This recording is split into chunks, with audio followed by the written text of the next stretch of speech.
In this video, I'm going to talk about loans and loan payments. I'm going to use the QuickBooks sample company to demonstrate, but you could apply this concept to whatever accounting program you use. And in QuickBooks Online, I am under Transactions, Chart of Accounts. The first thing you would want to do is have your loan accounts set up. And there are usually 3 accounts involved in a loan situation. First of all, you would have your liability or debt account. That would be either current or long-term liabilities. And then you would probably have interest expense involved in this loan unless it was an interest-free loan. And then usually there's some type of asset purchased or money that is borrowed that goes into the checking account. So you'll probably have some related asset in here or money going into checking. And I already set up all of the accounts that I'm going to use in this demonstration, but if you need to set up any accounts, you would go to New, give it an account name, and select account types and detail types based on what seems to fit the best. And for liabilities, know that there are current liabilities. These are your general liabilities like accounts payable, credit cards, tax liabilities, and sometimes lines of credit. These are debts that are typically paid within a year. And then there are long-term liabilities. Those are debts that are paid in a time period of over 1 year. So you would want to set up your loan based on the payment plan or terms of the loan. So what I'm going to do now is just walk through a few scenarios and give you some examples. So first, in the first scenario, I'm going to assume that they borrowed $25,000 against their line of credit. Now, a line of credit is typically a current liability, but there are lines of credit that are long-term. In this case, I'm going to use it as a current liability. And what would happen is they would borrow the money, and more than likely, that money would go to their checking account. It would get deposited. So the first entry you're going to have with this is a deposit to the bank account. So I'm going to click on New, Bank Deposit, and the category that I'm going to use is Line of Credit. And then I would put in the amount and the date, and then Save. And let's go view that register.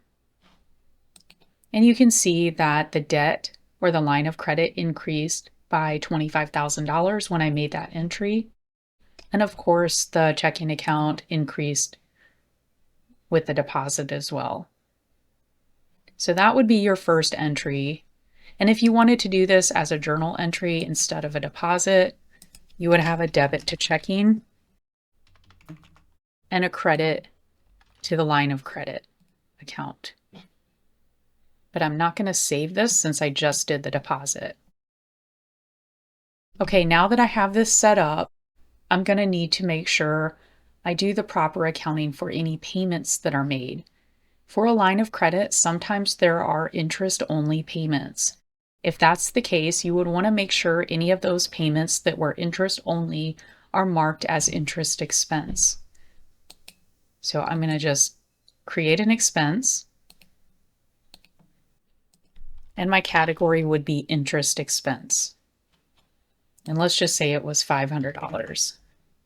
I'm going to save and close. And you can see that if I go to the checking account, I can see the $500 expense here. But under the line of credit, nothing changed because an interest-only payment isn't going towards the principal or the loan balance. It is simply an expense. Okay, now let's go back to that payment and assume it was split between interest and principal. So I'm going to actually pretend I'm creating a new expense and go to this recent expenses icon. And there's the expense I just created right there. And what I'm going to do is change this to have one line saying line of credit. Let's say it was $300 towards the principal and $200 towards the interest expense. The total expense is still $500, but now I've split it up between the line of credit principal and the interest expense. So let me save and close so we can see what that looks like.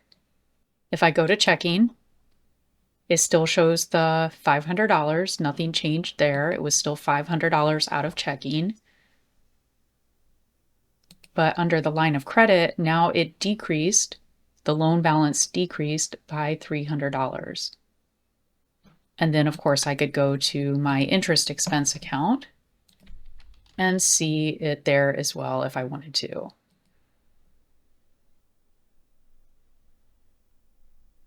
And there it is. Okay, let's go back.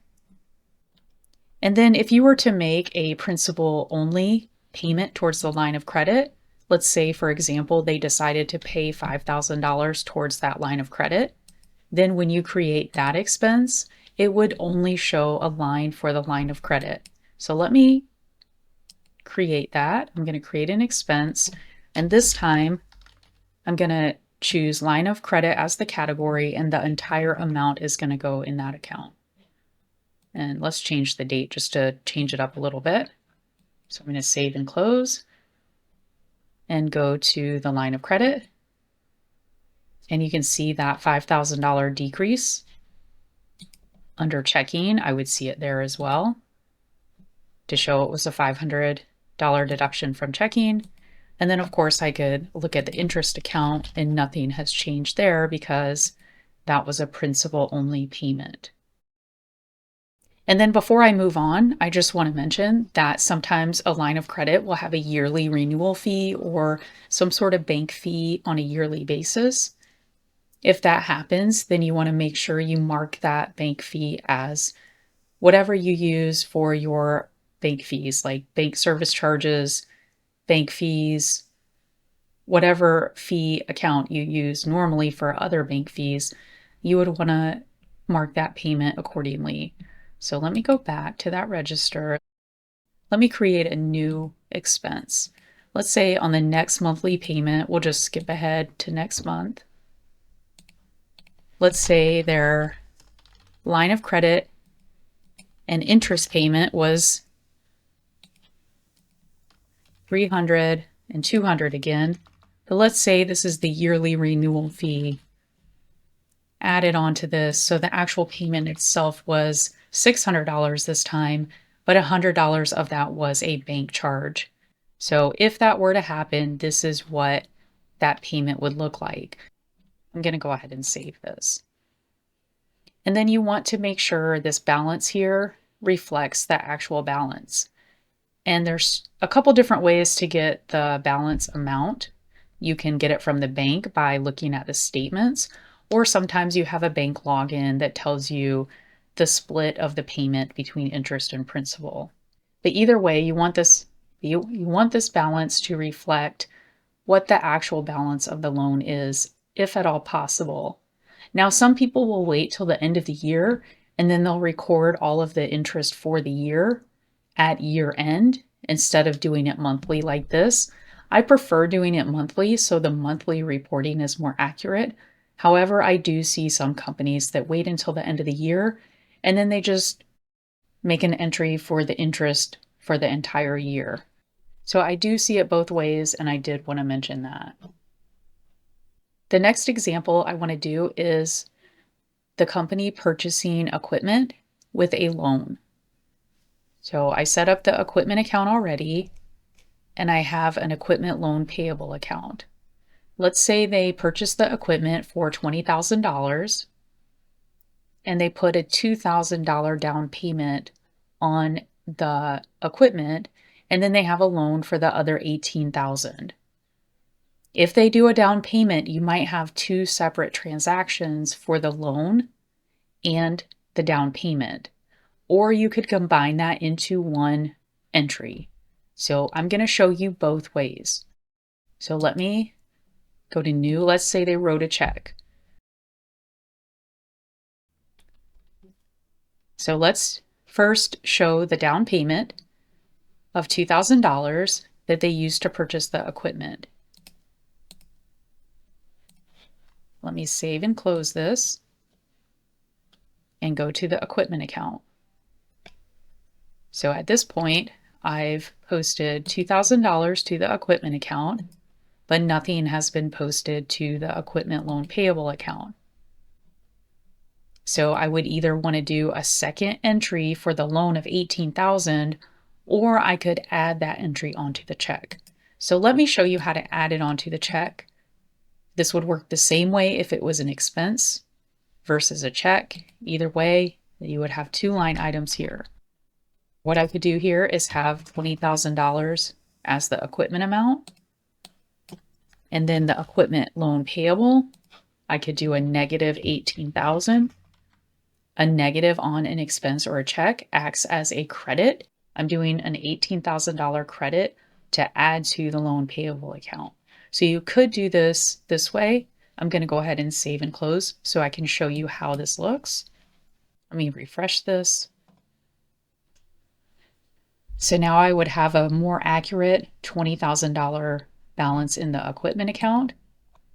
And if I go to equipment loan payable, where is it? There it is.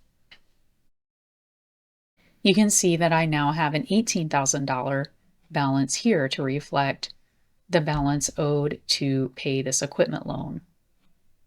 Okay, let me go back to that check and take that back out so we can look at it the other way.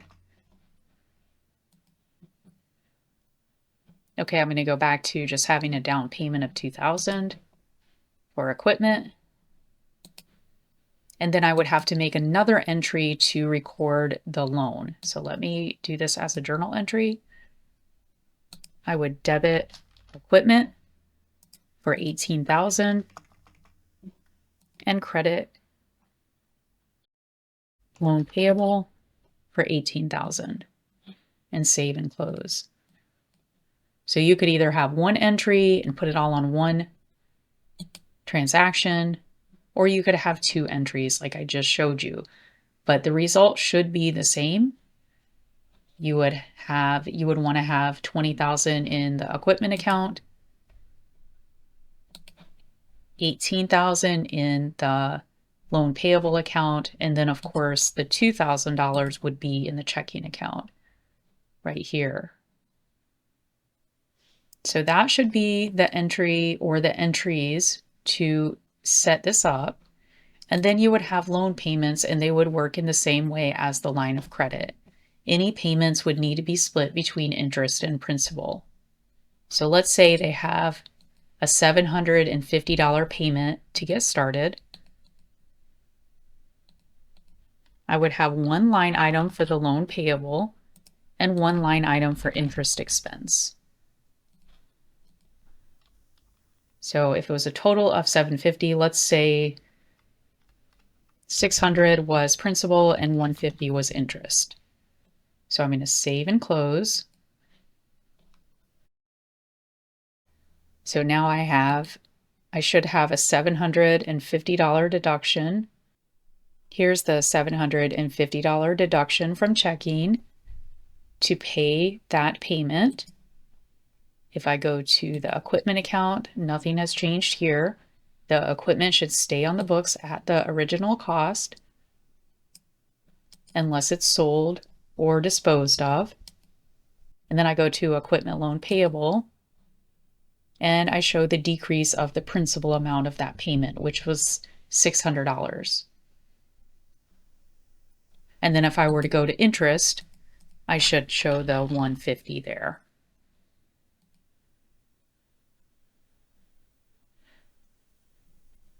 And there it is right there. And then you would also depreciate. This video isn't about depreciation, but you can see the truck here with a depreciation account and an original cost amount.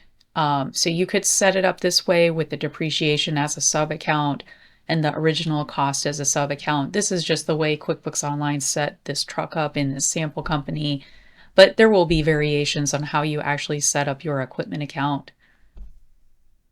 But in this video, we're focused on the loans and loan payments, not the depreciation part of it. And then let me go back to that payment. I'm going to edit it so I can look at it.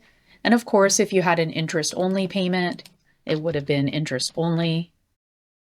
Or if you had a principal only payment, then you would show only the loan payable account on the line item.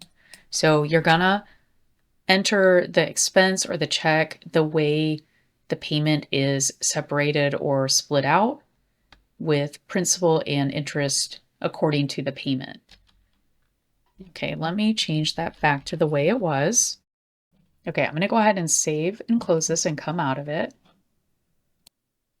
Before I end the video, I just want to look at a balance sheet real quick so you can kind of get an idea of where this stuff goes.